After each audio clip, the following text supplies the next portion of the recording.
workforce and women business owners.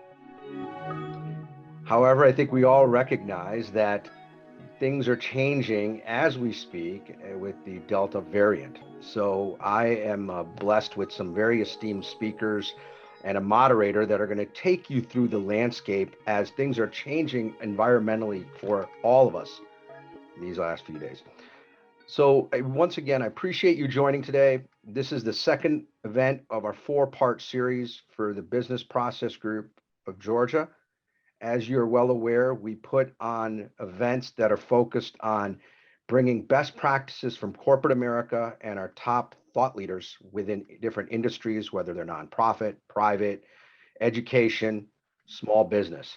And this year has been one like no other. We started the year focused on the financial impact by some top chief financial officers, and they gave the landscape of what they thought was going to happen in 2021 and beyond. And even since then, things have been radically shifting. And today, as I mentioned, we're going to be talking about the impact on the labor force, specifically as it relates to women. For the remainder of the year, we have 2 other topics that are still somewhat pandemic related. When we talk about the risk in the supply chain and how more products and services, we've seen inflationary prices, we've seen a reduction of products and services, how they're impacting business, how they're impacting labor. And then finally, at the end of the year, we're going to be talking about the sourcing and procurement side of corporate America and how it's been impacted by COVID and how they're looking forward to going into 2022. Now I want to move on to some exciting news, actually. You know, being part of this organization for many years, we've been really, it's been fantastic for some of the organizations that we've had a chance to partner with. And I got to tell you, I've been looking forward to this partnership for a long time. One of the top chambers in Georgia, the Georgia Hispanic Chamber of Commerce, has aligned with the Business Process Group of Georgia to bring you great thought leadership, to bring you domain expertise and kind of a flavor of what is important to their constituency and where we can also provide value. And luckily enough, we also have their CEO who's going to talk a little about that, but she also happens to be our moderator today. So I'd like to kick it off by turning it over to Veronica Maldonado-Torres, a great friend and the CEO of the Georgia Hispanic Chamber. Hi, Veronica. Hi, Raj. Thank you so much. And I'm excited to be here today because it's such an incredible topic, which we'll talk about in a moment. I want to just say thank you so much to the Technology Association of Georgia, the BPM group. Raj, you've been an incredible person moving the needle forward and ensuring that our communities are inclusive and that we are bringing real solutions to the table. And this is a really big topic of conversation for many of us. I am about 60 days into my role as the new president and CEO of the Georgia Hispanic Chamber of Commerce.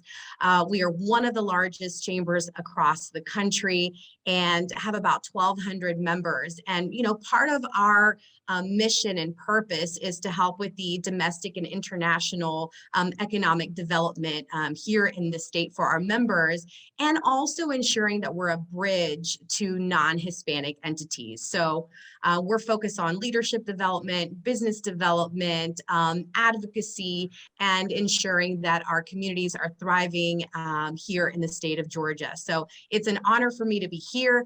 I'm also here representing our women's group, AME.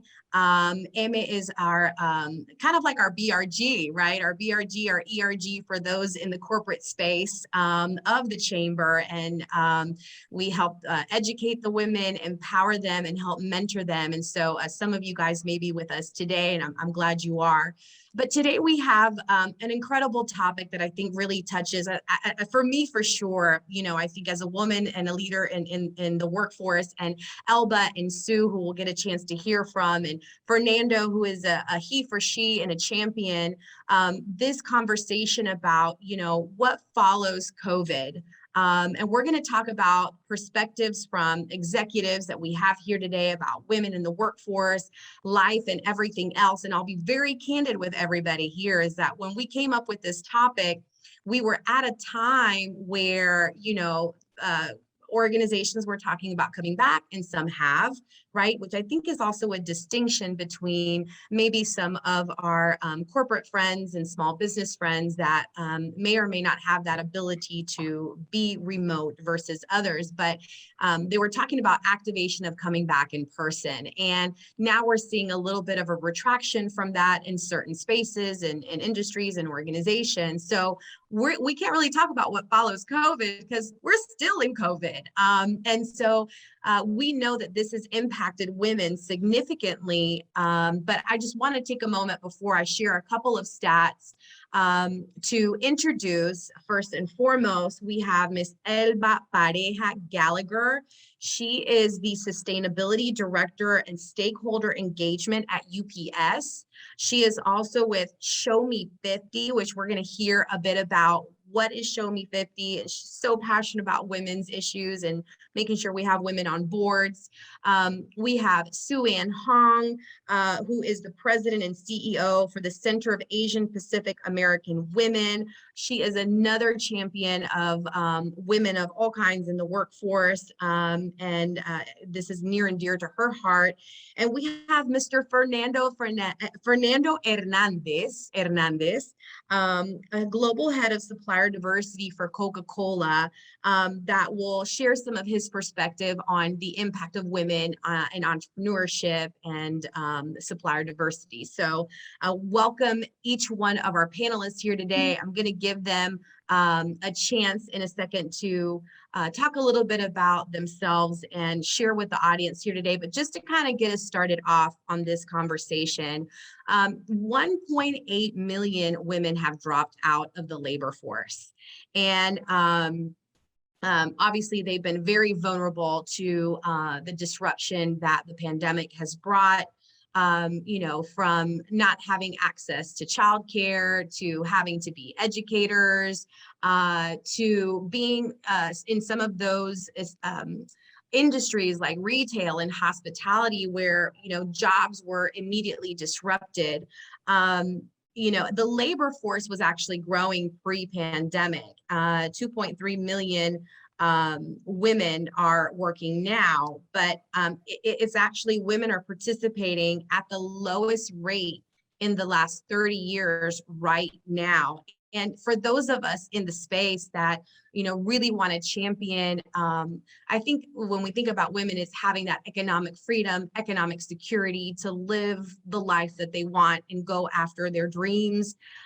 We grow concerned about their engagement in the workforce. And truthfully, at the end of the day, it's also about the impact to communities, to homes, and to our economy. So it has a really big ripple effect. So right now, women make up about 47% of the US workforce, but are 51% of our overall population. And so we've been hearing conversations about women saying, I'm just not coming back, or this has to be a bit more flexible for me, or the longer we're staying out, the less we're considering to come back.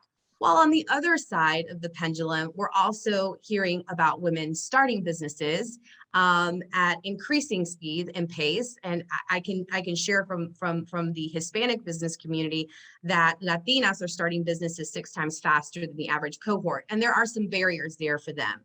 So just kind of shaping, the foundation here a bit about the context of our conversation today. And again, going to go straight into Elba Pareja-Gallagher to share a little bit about herself and some stats she may have, and then we'll go over to our other panelists here today.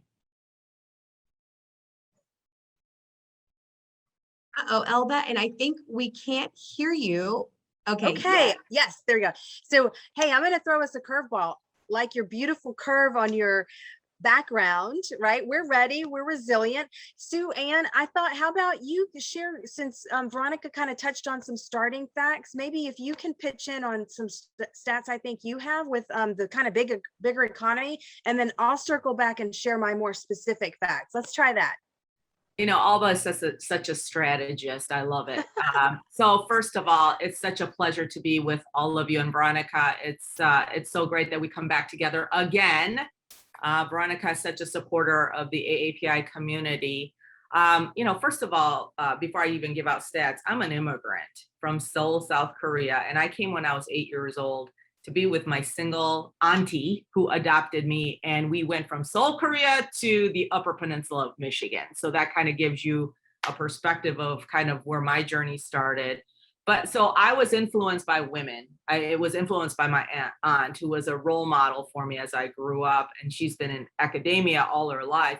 But when I look at what's happening today in terms of the COVID environment, the data shows, based on the Institute for Women's Policy Research, that there's substantial growth for women, with 49,000 new jobs on payroll for women, or 68.8% of 943,000. But we are still 3.1 million jobs below pre-COVID level, further behind than the men, who have 2.6 million fewer jobs in February 2020. So either way, we're still down for either gender. And although we're moving in the right direction, I think we still have much to do to return to the pre-pandemic employment levels.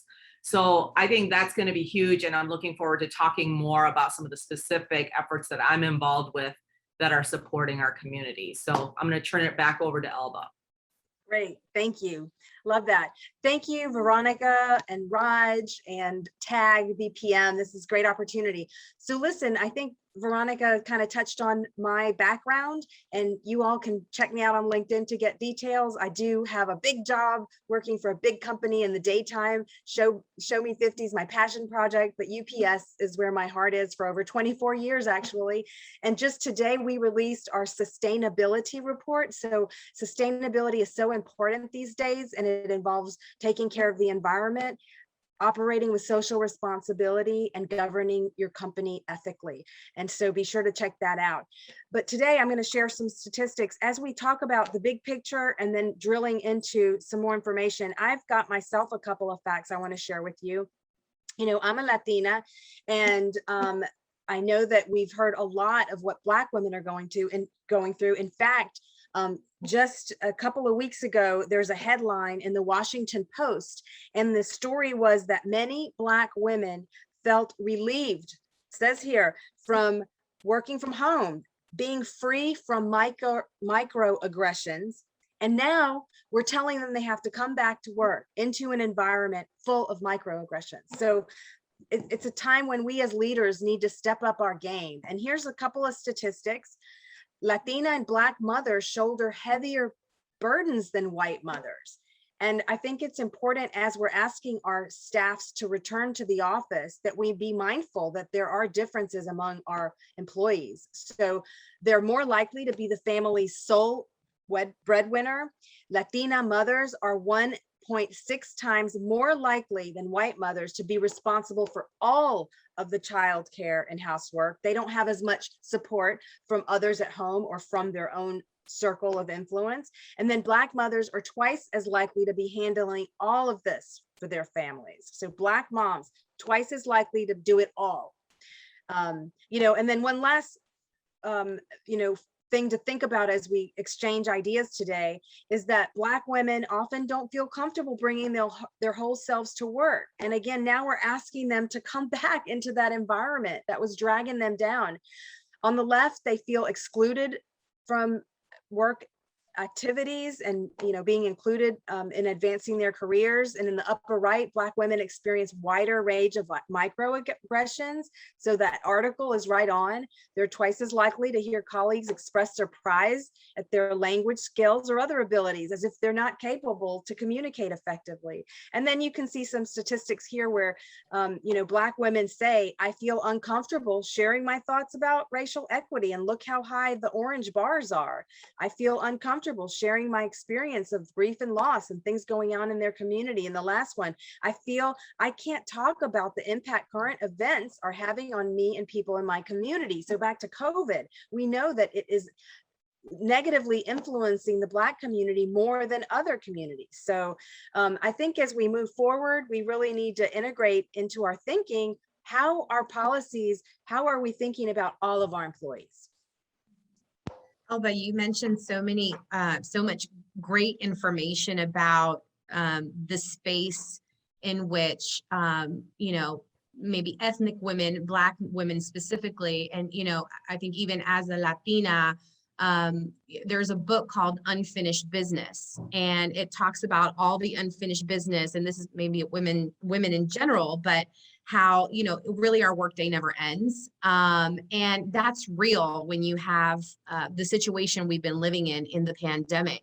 So, and now that we're asking them to come back, and I know this is another curveball, but just a little bit of what I've been hearing from women, and actually some of the Indian women that I support, is that they're feeling burnt out by some of the expectations of delivery at the same level with the current, you know, the current marketplace. Some women are out of it. Some women that are in it are doing more and are burning out. And I think that there needs to be this sense of, let's pay attention to the tone, which I think is what you're also saying as well. Understanding the tone of and the environment and what we're really asking of women right now. And interestingly enough, I mean, Sue Ann and I did something a while ago where we were talking about kind of redefining what work looks like for women and redefining what success looks like for women, which I think is definitely a part of this conversation. But not to go too far off the tangent, I do think that women and everybody in general really is rethinking, what does life really mean to me? You know, where do I want to spend my time? How do I want to spend my time? And it's driving a lot of these decisions. Whereas that can also come from a place of privilege where we're thinking to that capacity, and others saying, you know, we, by any means necessary, we have to get engaged into the workforce. So kind of moving a little bit past that, if anybody wants to add anything to that comment before we go to the question, just want to get your temperature check of what you've been hearing.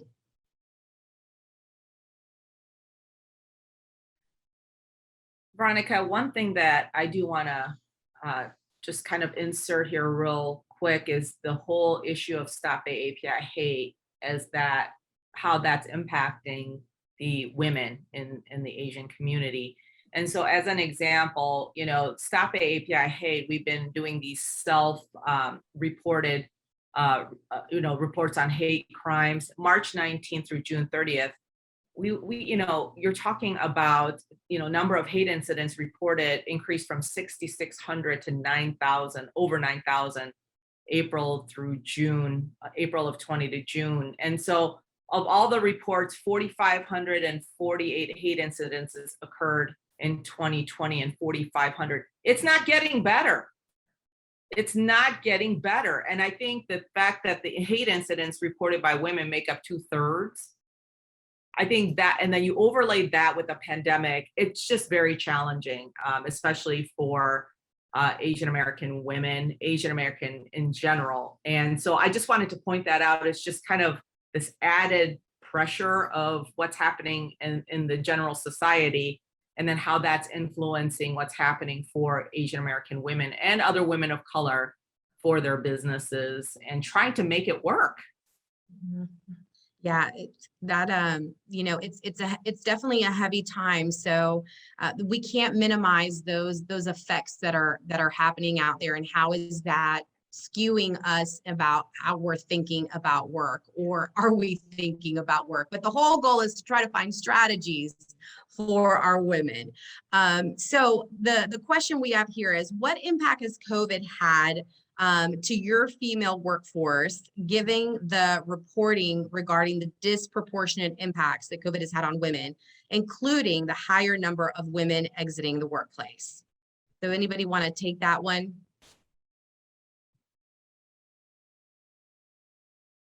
Okay. Let's see. We have been talking about that quite a bit. Sue Ann? I'll take that. Okay.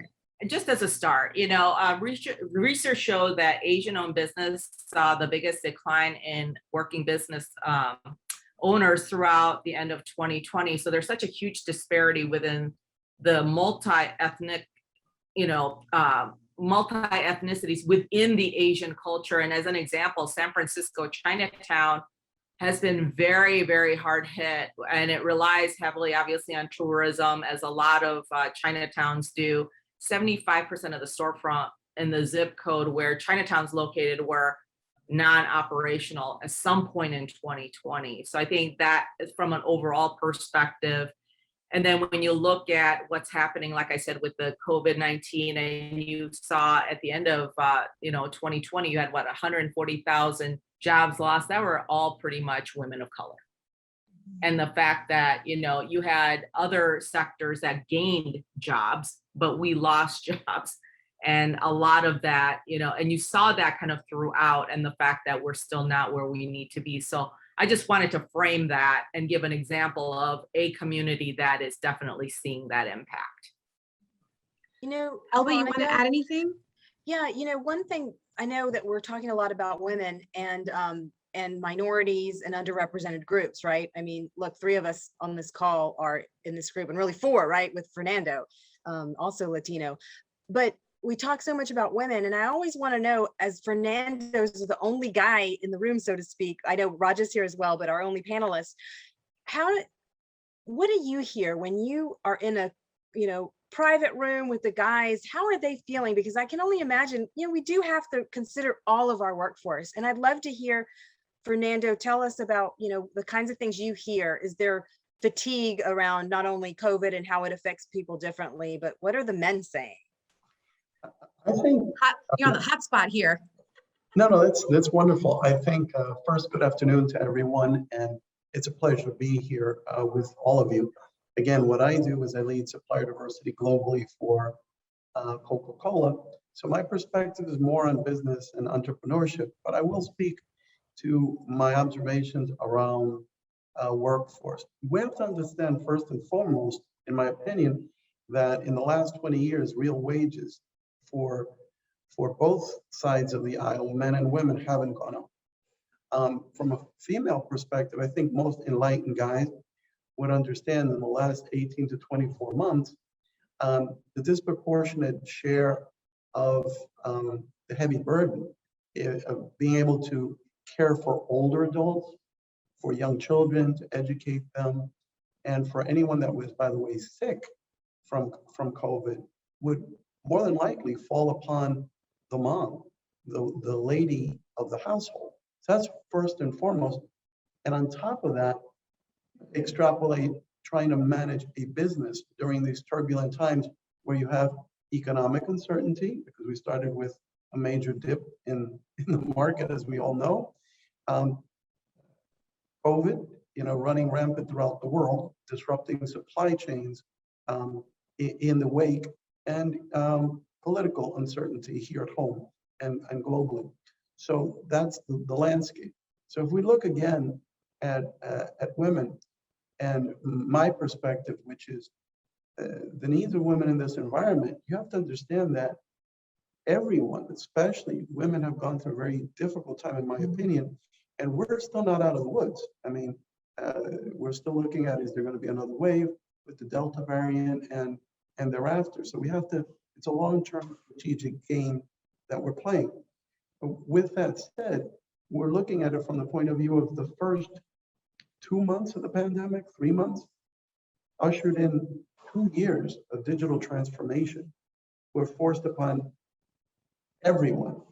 So I think it's one of, if you're an enlightened guy, you're saying, how can I help? How can I truly be a real ally to this community? And what can we do differently? So I vector into what I know, which is business and entrepreneurship and women. The prior program that I led at Microsoft, just to give you an example, have the numbers top of mind. 45% of all the 5.2 billion that I did was with women-owned business. So we had, I think, a pretty good balance in this type of engagement. What I observed, and having done this for many years, is that to support women-owned businesses today, you have to rethink everything. Education, right? If you're trying to educate and support people from the point of view of engaging them in quality education, you better think through how you can have your curriculum online. There's no more, oh, let's send 2 or 3 or 5 women-owned businesses to the next cohort at, at Dartmouth or to Stanford or to University of Washington or other universities for a week. All of that had to move online. But more important is we have to break away from the timing of things, of training. Training has to be available to these women to scale their business when they are available. Whether it's 3 in the afternoon or 3 in the morning, when they can actually make time. Therefore, things like LinkedIn Learning become more important because it's on your own schedule and time. As one example, access to capital is another, where you have to rethink the whole access to capital. Women typically only, again, in the environment I understand, Silicon Valley and technology, are only about 2% of the overall VC opportunity. Only about 2%. And by the way, women of color even do worse.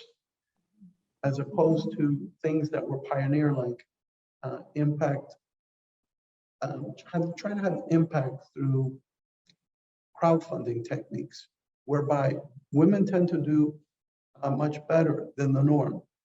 They tend to be about 12% more successful than their male counterparts on crowdfunding campaigns, and ethnic women do extremely well. So we have to repivot. That's why I'm proud to be working with something called Rise Up Crowdfunding, which is a specific crowdfunding platform that will come into, you'll see it in market very soon, that's specifically for women and other minorities. That's the intent of it.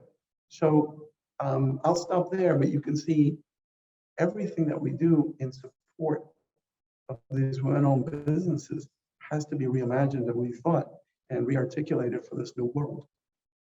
That's so well said, Fernando. I mean, you know, we literally have to sit in a woman's place, and that's that. And for us, that's a little easier, you know, but to hear a he for she say that is a beautiful thing, because you're touching upon the flexibility, the timing. You know, we're so constrained by how things were, but where we are and where we are continuing to go, and where I think it will be forever, is having that flexibility and ensuring that things are accessible when women need it, how they need it, and maybe customizable to them specifically. So you mentioned some really great points, and I love that Rise Up crowdfund, correct? So hopefully we can crowdfunding, yeah. Crowdfunding, we can put that hopefully in the chat at some point for some of those business owners that are joining us today. Back to our companies and I'm pivoting back a little bit to the workforce. What specific programs is your company implementing to continue to help grow women's participation in the workforce? So this is for anybody here that can share any specific programs that you're implementing to make sure that women are participating in the workforce.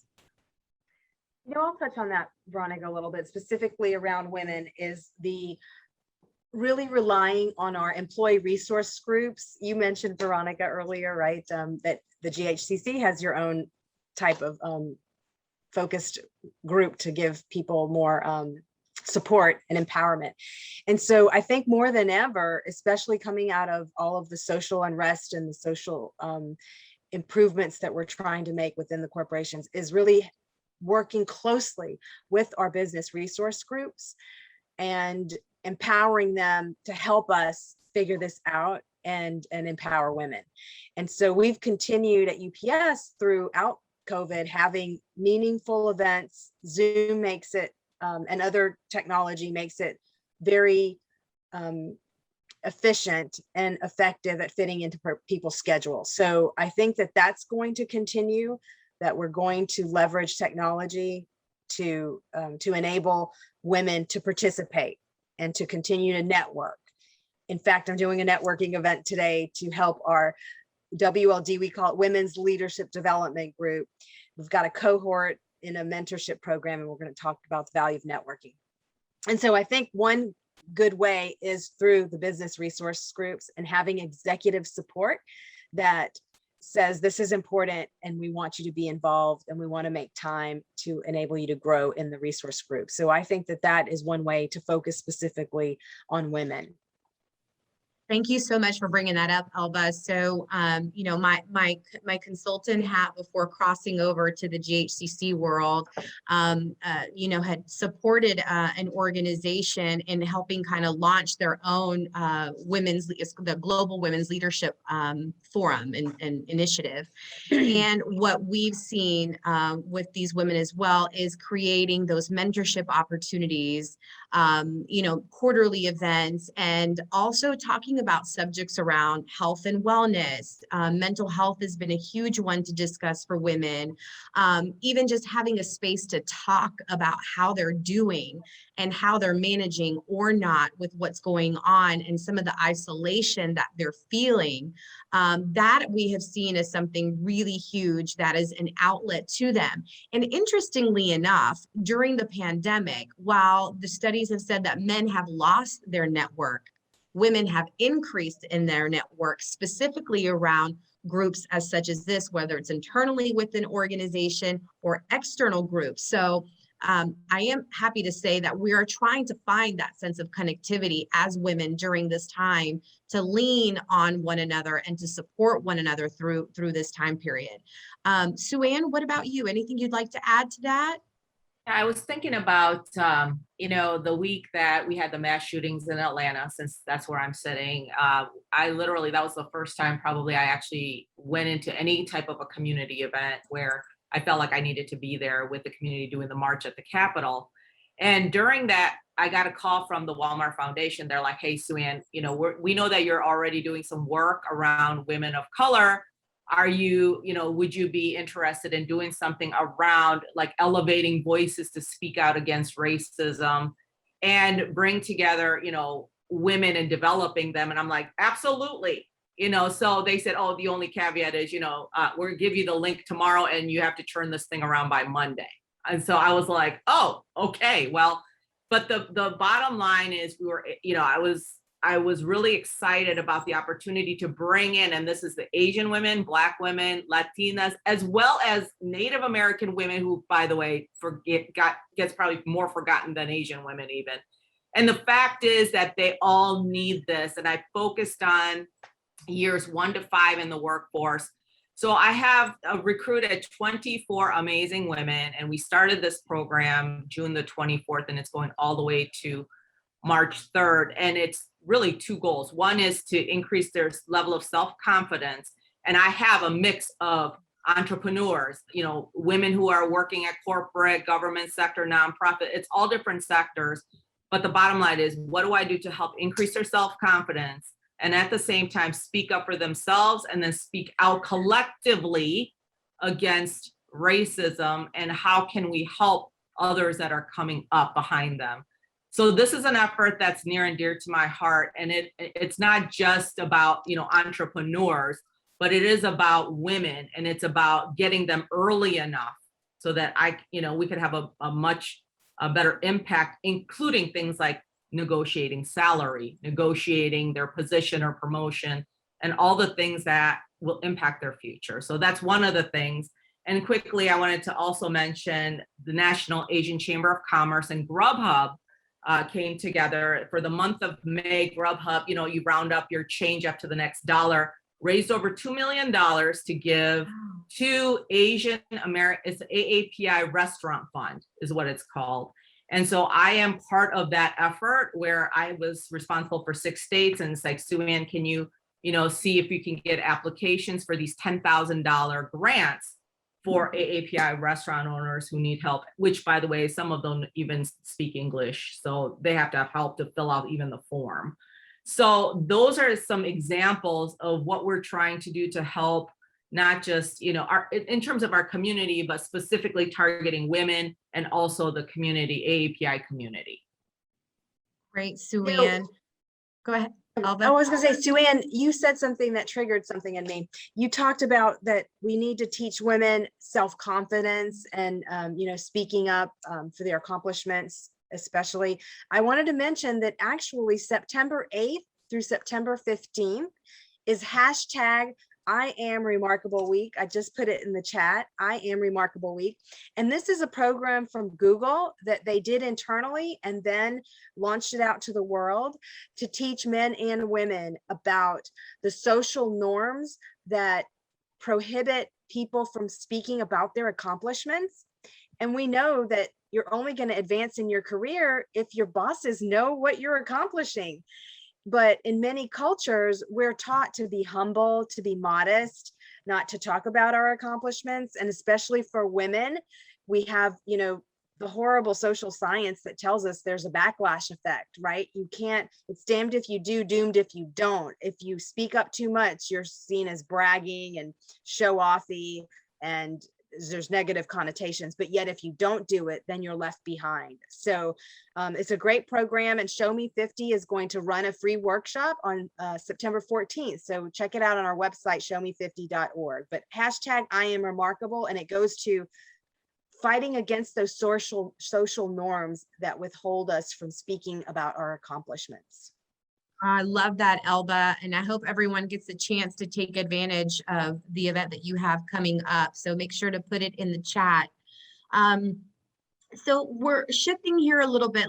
Let's talk about the impact that obviously COVID has had directly with your organization or community from a diversity trend standpoint, both on the employee diversity side and on supplier diversity, for those that can touch upon that.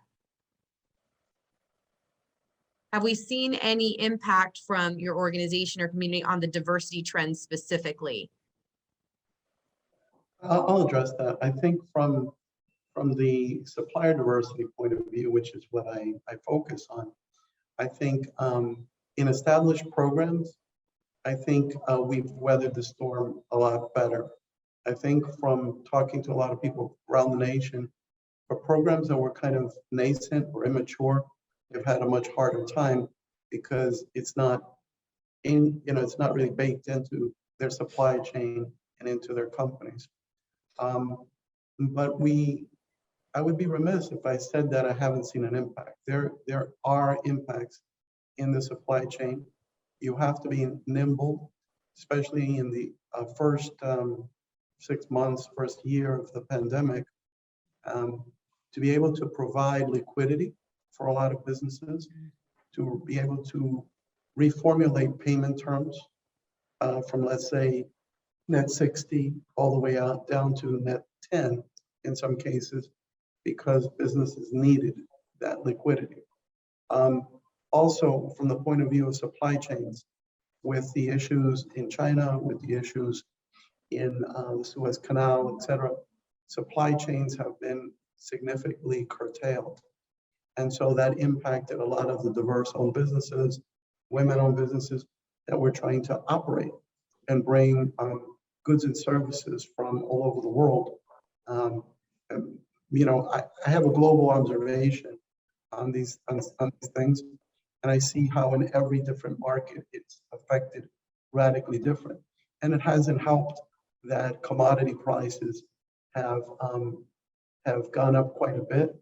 They're coming down a little bit now, but they're still significantly up for the year. So that's affected a lot of different businesses because that can radically affect your margin, right? So if you didn't hedge it correctly and in the currency appropriately and things of that nature, it affects your business. Therefore, and we can go on and on, the price of fuel and overall inflation, if people weren't thinking that through, it's affecting their, their entire business models, especially in areas where there was already a very thin margin, right? It's significantly eating up your business.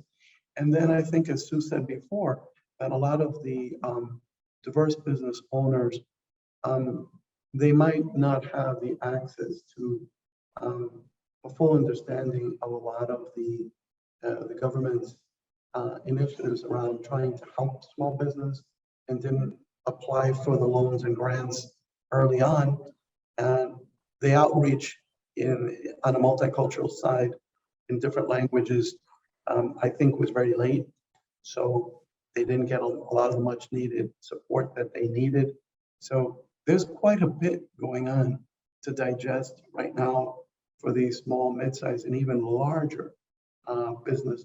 And again, don't forget about everything we just talked about before, that now you're a woman and you're trying to do everything for everybody in your household. And oh, by the way, you have to run this business. So it's a tough role. It's a tough role. And I know a lot of friends and entrepreneurs that are in that. And just want to say, you know, any way we can support them, we're all ears as to how can we help? What can we do differently to support? You know, I do want to mention, to touch on, you know, a lot of good stuff has come out of what happened in 2020. And I'm specifically talking about George Floyd and all of the, you know, elevation of the importance of inclusion, diversity, and equity, and particularly around venture fundraising and trying to direct more resources to underrepresented groups. It is large corporations, including UPS, are doing more, and we are looking for innovative ways to provide funding direct to businesses that are underrepresented. Small owned businesses, innovative businesses, and more recently, my role is in stakeholder engagement, which is part of the sustainability umbrella. And, you know, ES&G, I mentioned environmental, social, and governance.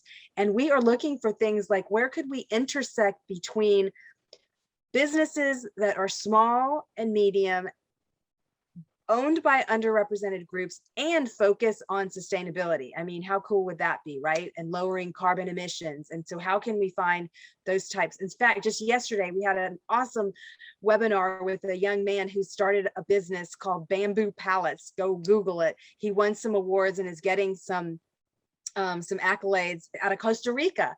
And you know, here it is making bamboo pallets out of bamboos, right? How can organizations support something that would help so much with supply chains and reducing the carbon footprint?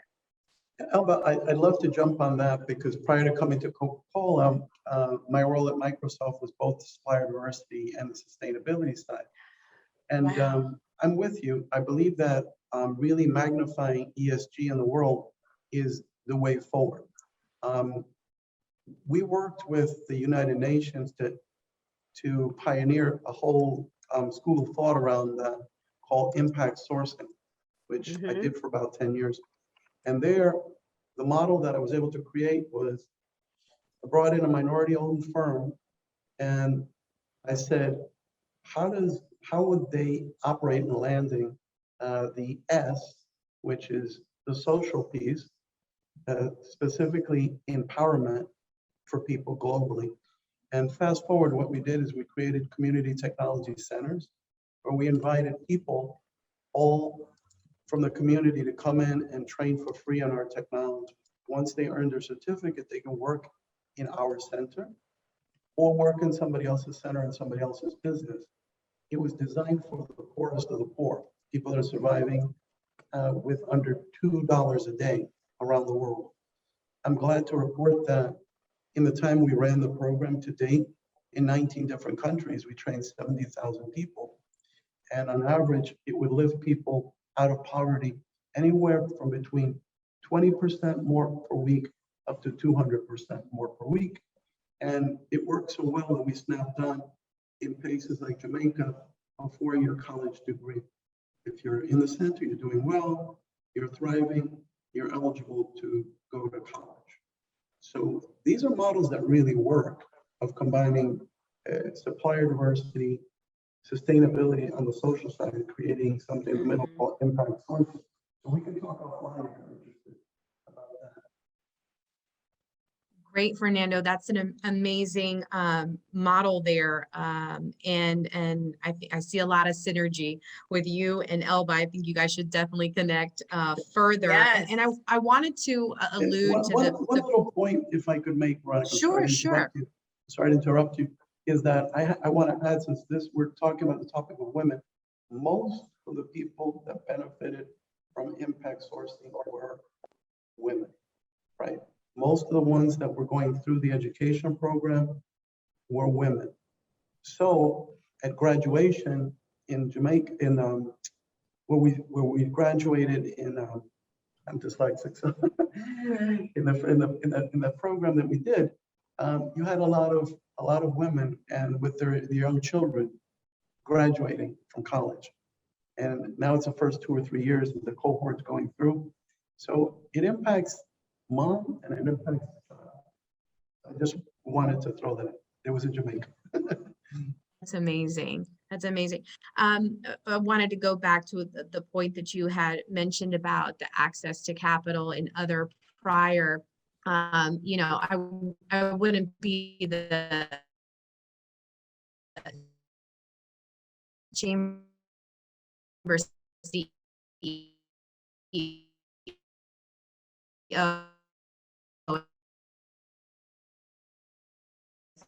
I did not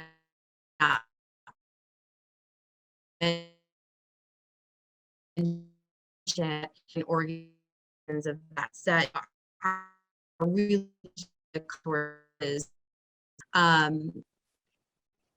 okay, so going into, we're switching more into like the future considerations on the trends.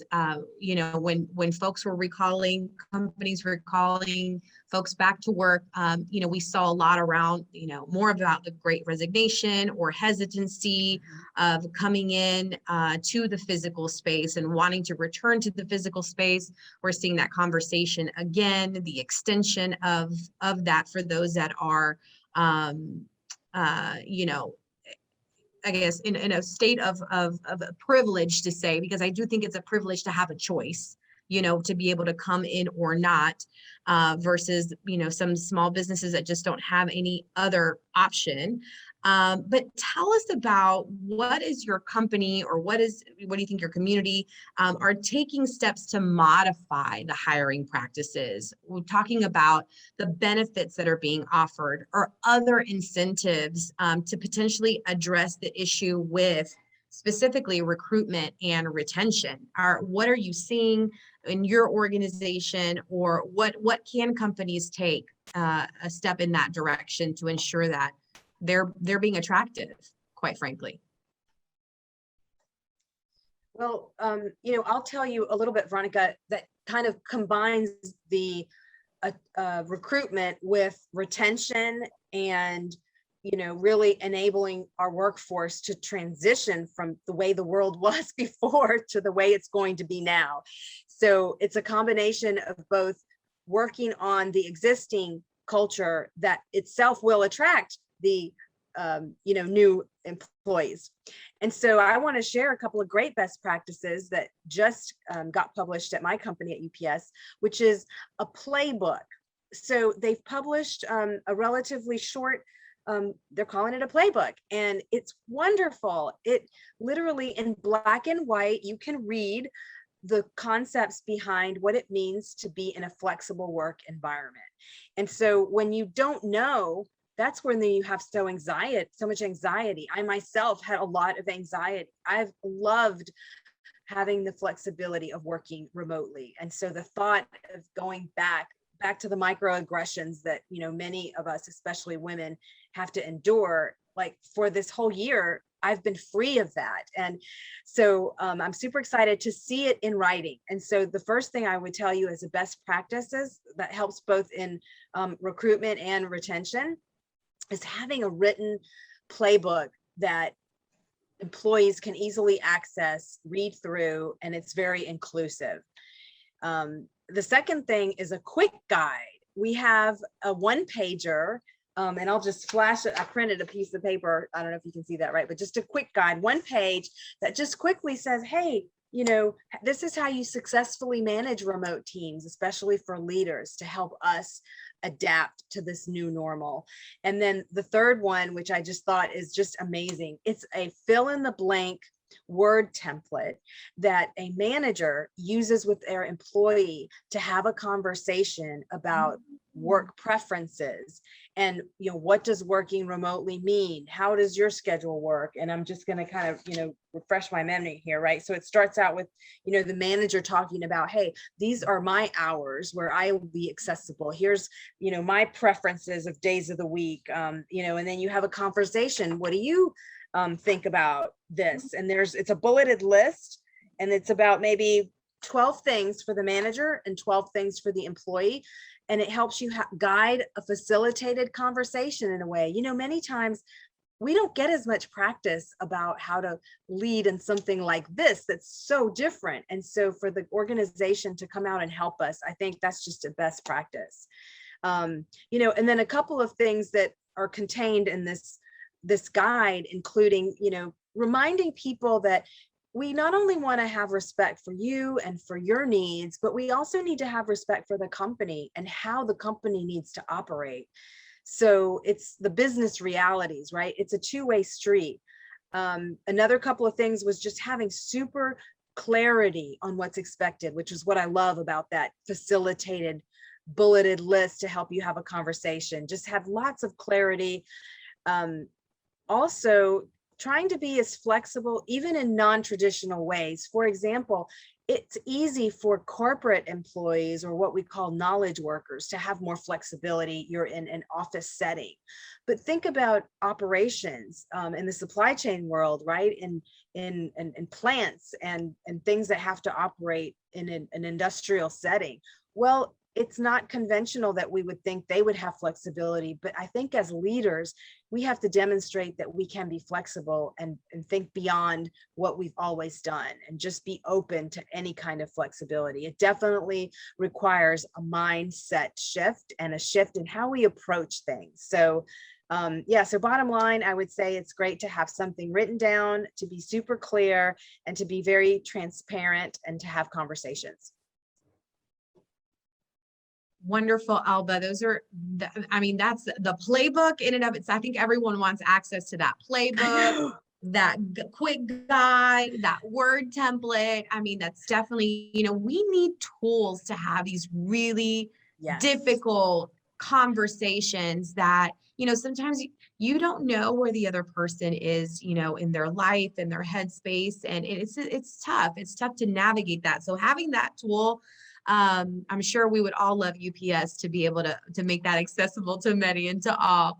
But those are some great steps that are being taken from your side. Does anybody want to add to that? I know we're getting towards the tail end here with just a couple of minutes. Raj has his hand up. So I think either he's coming in to say, hey, we got to wrap it up, or he's closing us out, or he's got something to add to it. Raj? No, I'm not ready to close it out. And Oh, okay. no, I'm not ready. So we do have a question, and I'm sorry to take it off the content. I think it's important to ask. I think there's a couple people that are interested in that impact sourcing program that Fernando mentioned. I think somebody was specific. Is it just Jamaica? Can you elaborate? Was it broader than that? Was it a pilot? Can you kind of give a little bit more context on that, Fernando? Raj, happy to do so. No, it was actually in 19 different countries around the world.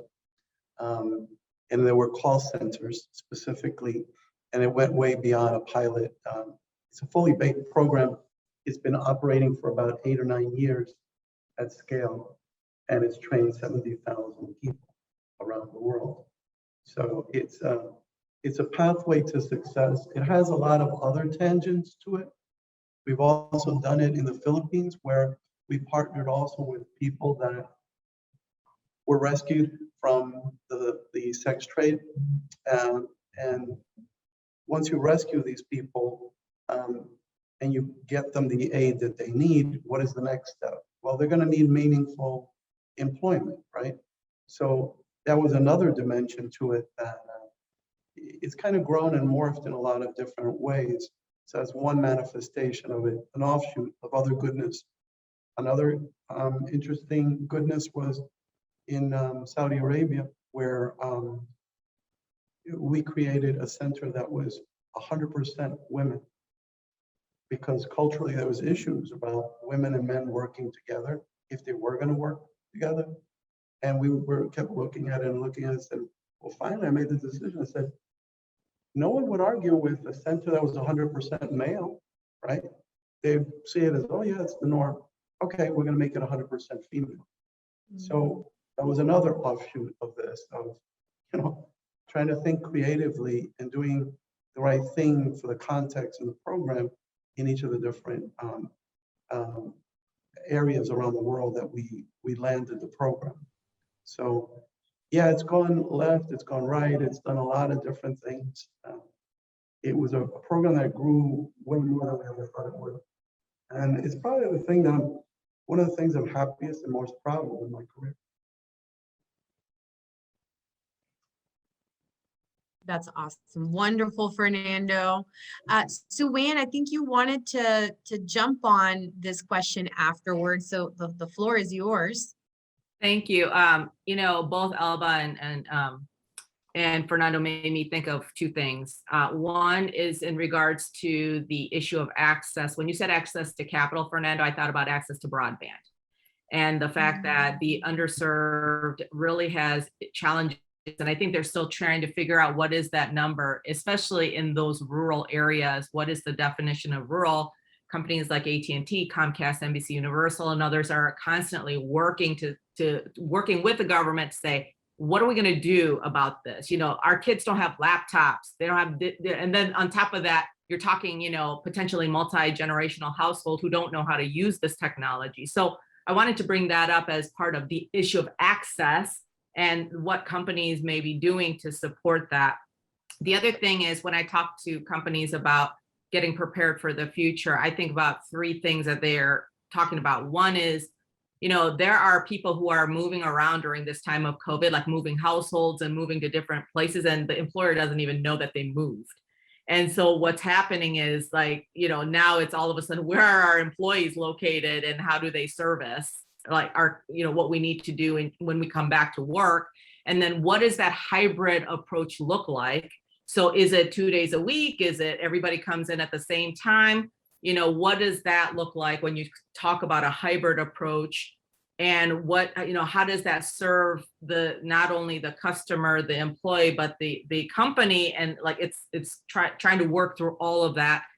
And then the last thing is that I see more conversations around, I think, Elba, you talked about mindfulness, wellness, things like that, where before I felt like that was kind of like woo woo and we don't talk about that so much. These are not hard skills or whatnot. But now all of a sudden mental wellness and mindfulness is like the thing to talk about, because this is real. When you have isolation at home and people are, you know, I don't care if you're an entrepreneur or work in whatever sector, a lot of times, you know, you literally are at home by yourself trying to work through 12-hour day Zoom call, and it just goes from one to another. So I think those are some things that I'm hearing from other companies, nonprofits, that they're dealing with on what does that look like in the future, especially dealing with the whole Delta variant.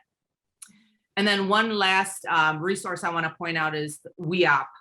If you're, you know, when I think about women and what do you do to support them if they want to start a new business or if they want to grow their business, Women's Entrepreneurial Opportunity Project, weop.org. I bring that up because this is an example of an organization that focuses on women of color and helping them to grow their business, whether it's learning how to do government contracting, learning how to get more, you know, how do you get your business going, the growth strategy. And I think those are the types of resources women need right now to help them grow their business. So I wanted to throw that out there as an example of a resource that you could tap into if you need it. Yeah, definitely that ecosystem, that 360-degree kind of encapsulating is where it's at to help sustain and grow our women businesses right now, for sure. You know, something you mentioned, Sue Ann, you're so right. You know, access and that definition, I think, has evolved for many of us to think about it in different ways during this time.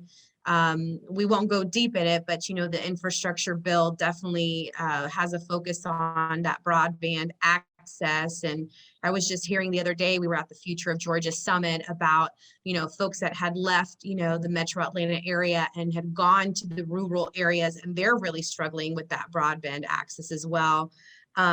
So, you know, and just looking at the whole pie, a recent conversation, you know, many organizations that we're talking to as well, or one that just made a decision overall, which I think was happening to begin with because of that next generation that wants the flexibility.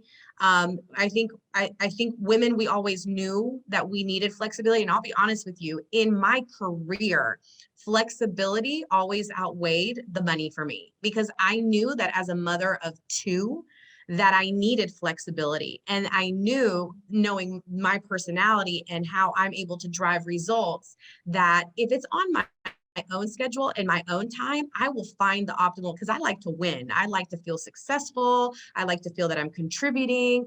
And that flexibility piece is really, really key. I'm seeing and hearing now organizations move to a hybrid model overall, whether it's you get a chance to say, you know what, I'm coming in 2 days a week to the office if and when it's open again, or I'm completely remote, or I am, or I'm coming in. Some people want to come in. They're having that option.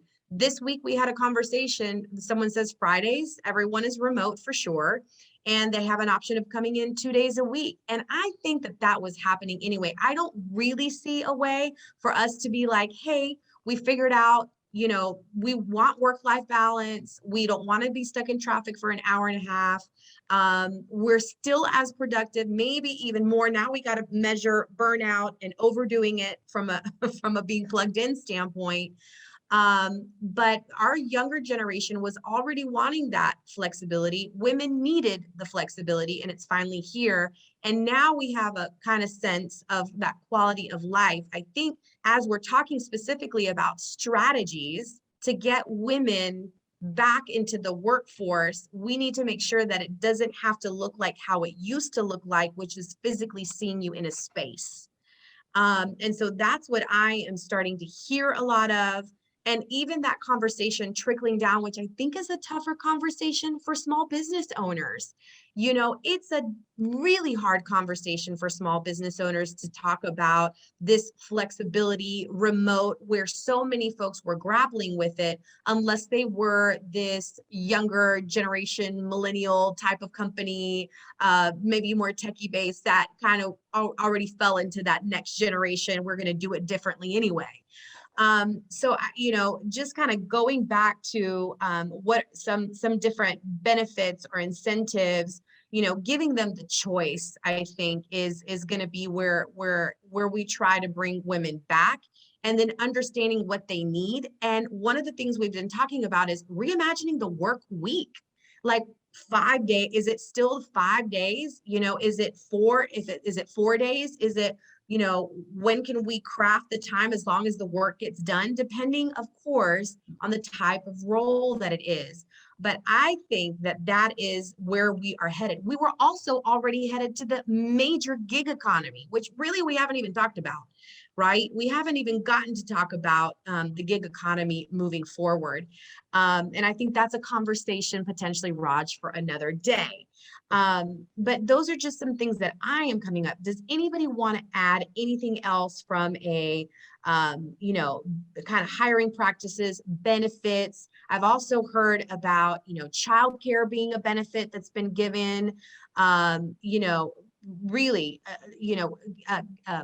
even the ability now, because of COVID and getting people, potentially vaccinated, to offer Lyft rides and whatnot. So I see people doing different things. Anybody want to add to this before we move on to the next question?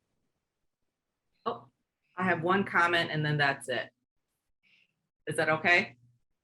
Go, Sue-Ann, of course. Okay, I need to thank UPS and Coca-Cola, because I know what you're doing in terms of supporting Asian organizations and other organizations, but especially like National ACE, you both support.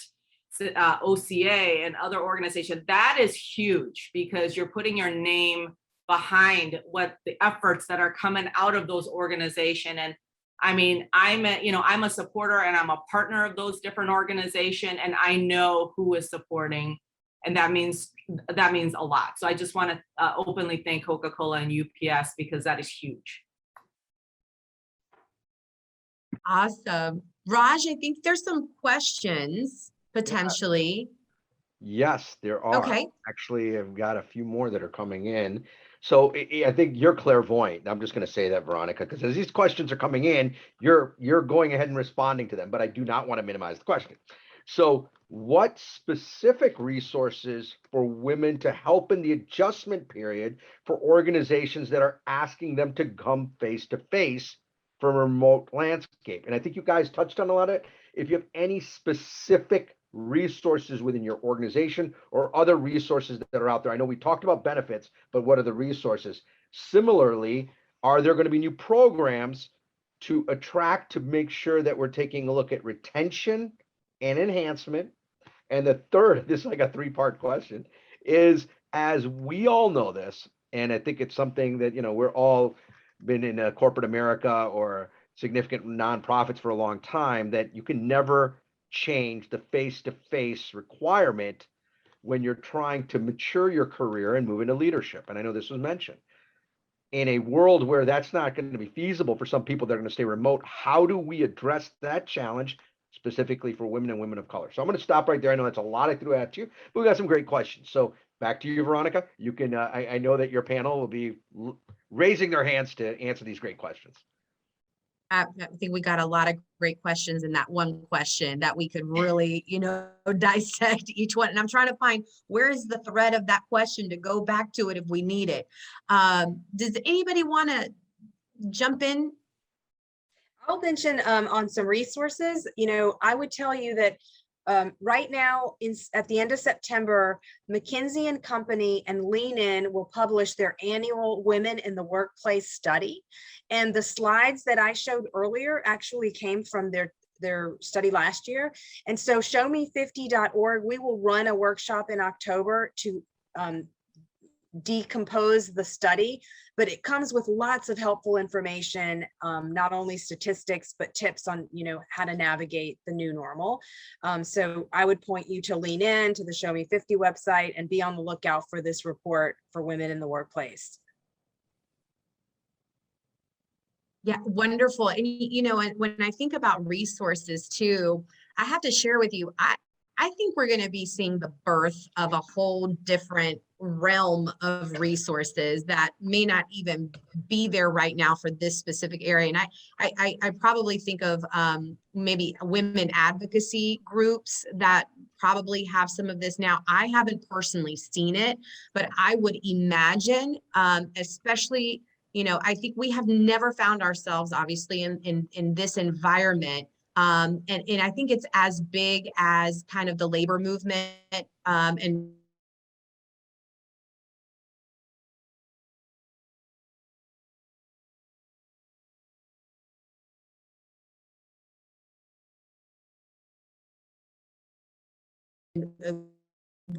the reason that,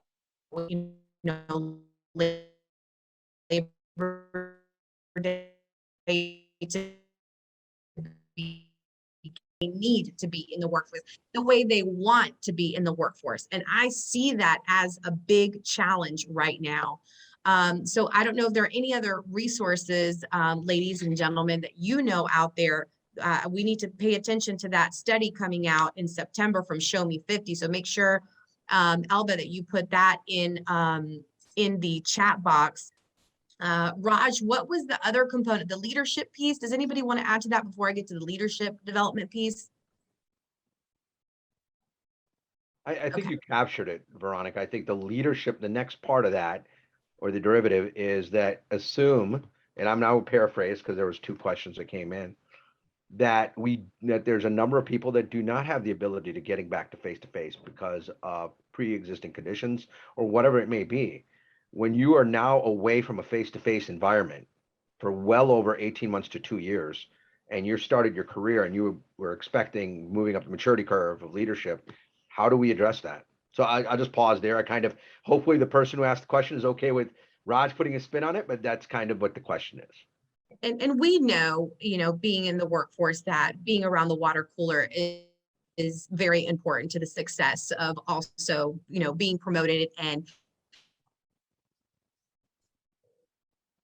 connecting with your peers, et cetera. And again, I'd love to open that conversation to our panelists here, but I definitely see, and as I've seen with some of the work that I've done previously, in that creating more of those virtual mentoring experiences and approaches, I think is going to be the challenge we're going to have is how do we continue to find a way to have that upward leadership mobility without that face-to-face and that water cooler experience, and how do you create that water cooler experience so that you can learn some of those critical pieces to the development and growth and ascension of your career. So I'm curious to hear of anybody here that already has a pathway to that, or a conversation, or what's being discussed or already implemented within the organization. I think I would answer it this way. I think your best friend today from a business point of view is LinkedIn, because you needed those bonds and connections before. If you didn't have them, now that's the place to stretch yourself and spend time. You can differentiate yourself by being able to share with the whole world your expertise, your knowledge, your insight, your gift. So be good about promoting yourself in that way. The other thing that I think will differentiate everyone is, remember, we're moving into a world where the disruption, we're not done, we're just beginning, of connected intelligence, ambient intelligence, enabled by deep learning, machine learning, and AI, artificial intelligence, right? So this first push of kind of getting everybody into the first step of the digital transformation through the pandemic, by hook or by crook, people have taken the first little step, is just the beginning. So from a career perspective, the hottest careers right now, look for data scientists. It is the hottest area in the world right now, okay? So whatever you're interested in, if you're interested in career, marketing and data science, right? Sales and data science, etc., fill in the blank. It's evergreen for the rest of our lives. These are areas that you have to look at. You have to also look at what I was talking about before. Look up the whole notion of connected intelligence and ambient intelligence, informed by AI. That's going to give everyone fertile ground for career opportunities, to compete and excel. And by the way, for great business opportunities, because this one is not going away.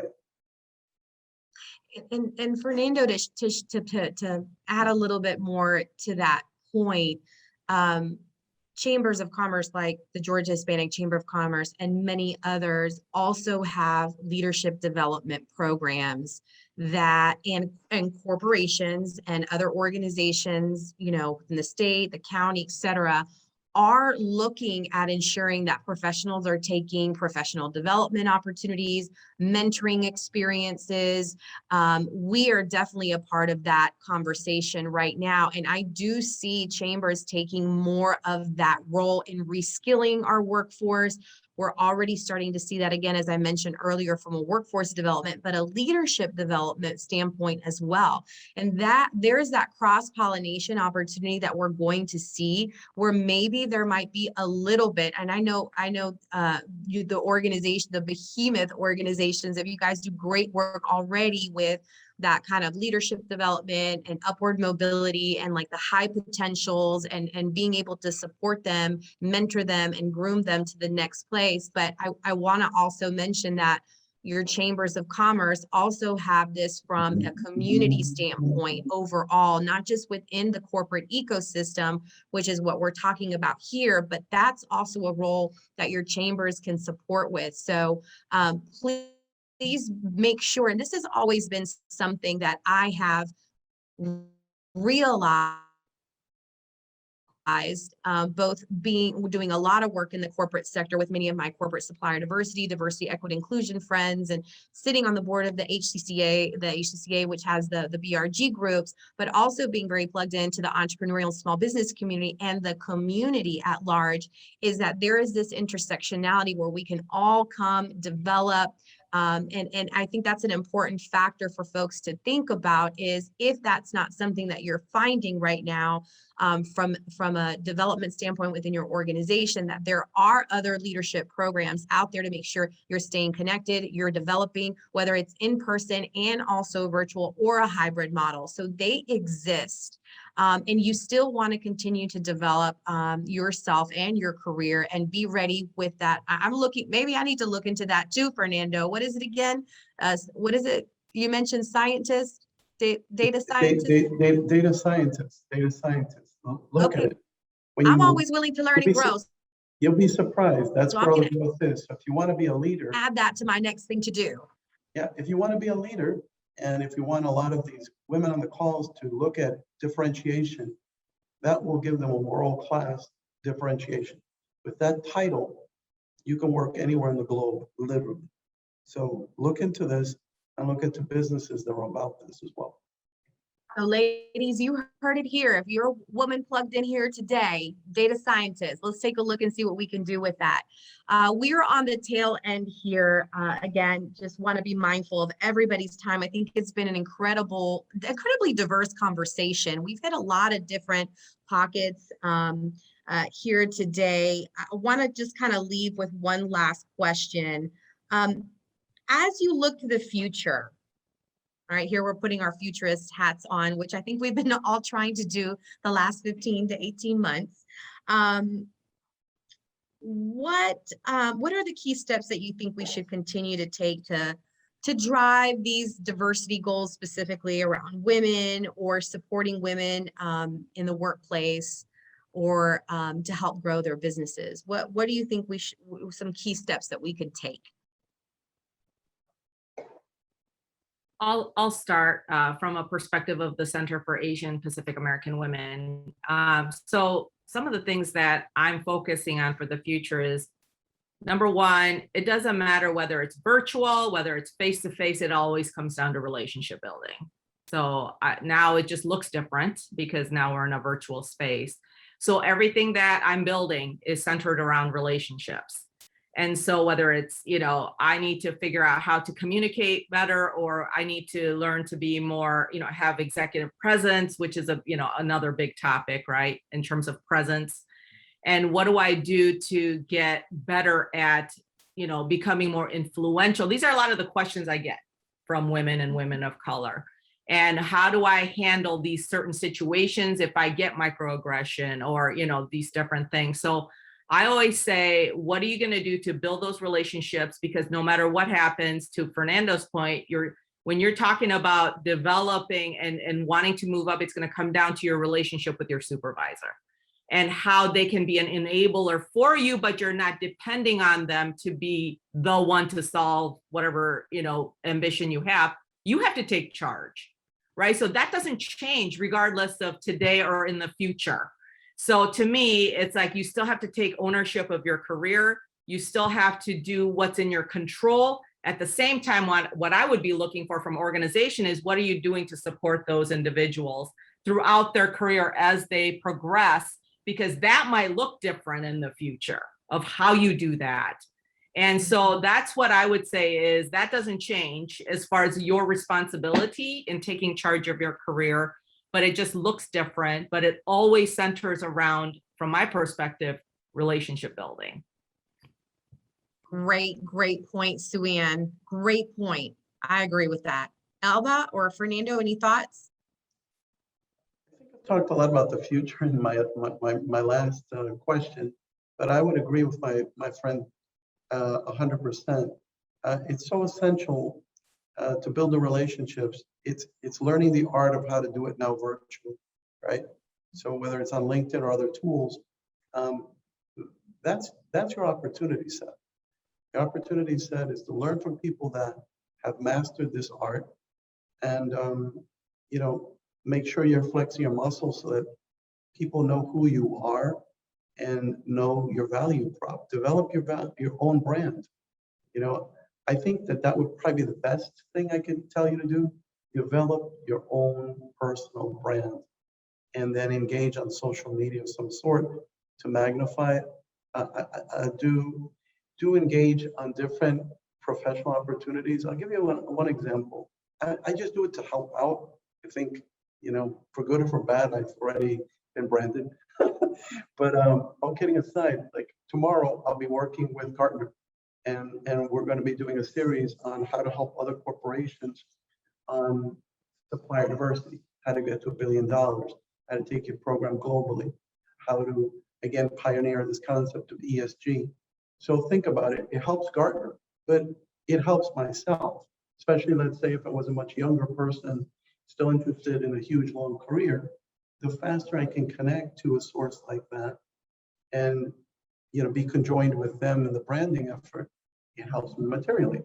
So look at quality organizations like the one we're on now, and how you can join, get involved, and become one of the people that's a little spark so that you get noticed. Those would be some of the concepts I have. Great. And Elba, to round it out. Yes, happy to do that. So listen, I'm going to twist it a little bit and say that never before has it been more important for managers and leaders to lean into their responsibility of diversity, equity, and inclusion to create resilient teams. I mean, this is it, people, because the world has changed and your workforce is not going to be 100% in the office anymore. There is going to be no more 100% FaceTime. It's just things have changed. And so I'm going to leave you with one section from, I printed out this Harvard Business Review article that came out not too long ago. And it talks about including and sponsoring women. And it says that what we need to do as leaders is share your time generously with women who you work with. Reach out and inquire how they're doing. How are they faring in this new weird, you know, remote working we're going to be, this, what they're calling the hybrid work model, right? How is that going? Invite conversation, check in often. And yeah, it's not face to face, but it's the substitute we're going to have to deal with, right? You know, make sure that you have, you know, open phone, right? They can call you anytime.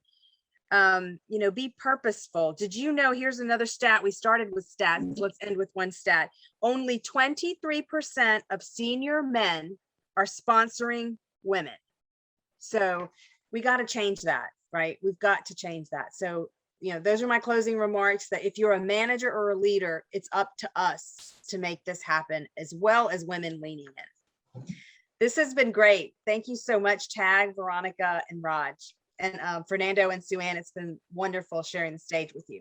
It's been an amazing conversation today. We truly have the best leaders here to have this conversation. And I think hopefully we've been able to take away some perspectives, some insights, some strategies, and to conclude about what do we need in the future, and the key steps. I think we need to continue to still look at what are your current numbers from a diversity standpoint. You know, let's be real, transparent, and authentic about it. Delta this week was published some of their numbers in the spirit of transparency. They said, here's where we're at. We still have a long way to go, but at least we're headed there. And I think that's the right type of leadership that we need, is to be candid and honest, because we know that this is not overnight. This is everyday intentionality, but we need to know the numbers. We need to find the strategies. We need to build the pipeline to be sure that we are, you know, driving those diversity goals and giving access and opportunity in this instance, you know, to women that are needing that, and having to do it understanding their environment and their the backdrop. And I think, again, there's a sensitivity with understanding where are women at and how do we meet them, and that might have to be different approaches to ensure that they can be there, and that they want to be there, and that it's attractive enough for them to decide to be there. And in regards to the supplier diversity goals, I think the needle forward, and again, be strategic and intentional about lifting all communities in reaching those supplier goals, specifically around women and women of color, and ensuring that those inequities, that we are creating real, true solutions to bridging the gaps. On that note, I just want to take a moment and say thank you very much to each one of our panelists. Elba, I know you've got to head out. Fernando, thank you so much. Sue-Ann, Raj, and the TAG BPM group for putting this together. It's been an honor and a pleasure. We look forward to seeing you at the Technology Association of Georgia and all their wonderful events. The Georgia Hispanic Chamber of Commerce is always open to all of you who want to engage with us and work with us. And Raj, I hand it over to you to help close us out. No, thank you so much. You did a great job. I don't need to add on to that. Unfortunately, Elba has dropped. I want to thank everybody who participated today, who joined in this amazing conversation. You know, what I want to say to the panelists is you guys, the domain and the experience and the expertise you guys shared, I think it's a tremendous wealth of knowledge. Now, what we got to do is we got to make it executionable. So what I'm going to ask is that we take the information you get. I'm going to ask my organization to put it on our website as well as our social media channels. There's a lot of great information. I'm sure some of it's on the chat side. Secondarily, I'm going to also make this an action that each one of us, we get back together with this forum in a discussion in about 6 months, and we see how we're tracking against some of the adjustment and some of the action steps we've mentioned. And I'd love to have Sue, Fernando, Veronica, and Elba. And then finally, there's such a call to action here on a separate innovation channel that we have as part of the business process group and Go Procure and a few others. We might want to do a 15-minute interview to basically dig deeper into each one of your fortes and your expertise to help your brand, as Fernando says, get out there. So thank you so much, Veronica. It's fantastic to have you as a moderator and have Georgia Hispanic Chamber as a partner to us. Thank you, Fernando. As always, very appreciative of everything you do in this space. And Sue, it was a great pleasure to have you on today. Thank you so much. And for everybody else, we will see you at our next event in 2 months on supplier risk in the supply chain and how do we address that. Thank you.